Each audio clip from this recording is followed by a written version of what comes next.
একটা প্রশ্ন দিয়ে শুরু করি।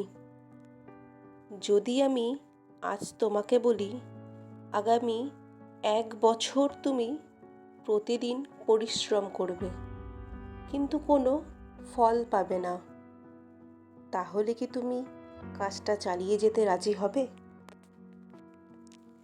জানি বেশিরভাগ মানুষই বলবে না, কিন্তু মজার ব্যাপার কি জানো? ইউটিউব, ফেসবুক বা যে কোনো বড় স্বপ্নের ক্ষেত্রেই এটাই হয়। আজ আমি একটা ছোট্ট গল্প বলি। দুজন মানুষ একটা বাঁশ গাছ লাগিয়েছিল। প্রথম বছর জল দিল, কিছুই হলো না। দ্বিতীয় বছরও কিচ্ছু না। তৃতীয় বছরও হলো না। চতুর্থ বছরও হলো না। তখন আশেপাশে সবাই তাকে দেখে হাসতে শুরু করলো। বলল, এত কষ্ট করছো, কোনো লাভই তো হচ্ছে না। কিন্তু পঞ্চম বছরে হঠাৎ সেই বাঁশ গাছ কয়েক সপ্তাহের মধ্যেই অনেক উঁচু হয়ে গেল। এখন প্রশ্ন হলো, বাঁশটা কি কয়েক সপ্তাহের মধ্যেই বড় হলো? না, সে আগের 4 বছর ধরে মাটির নিচে নিজের শেকড়কে শক্ত করছিল। আমাদের স্বপ্নও ঠিক এরকম।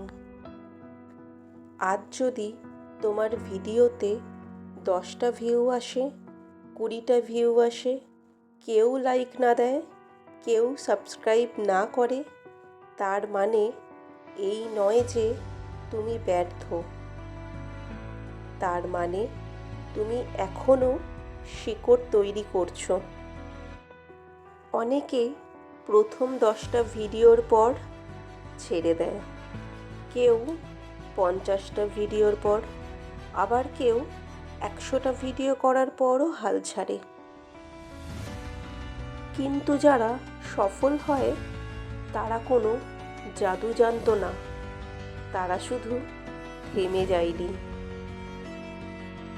মনে রেখো, মানুষ আজকে যে সফল মানুষটাকে দেখে, তার প্রথম দিকের ব্যর্থ ভিডিওগুলো কেউ দেখেনি।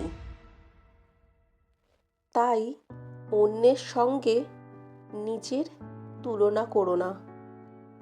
আজ তুমি যেখানে আছো, কাল তার চেয়ে একটু ভালো হবার চেষ্টা করো।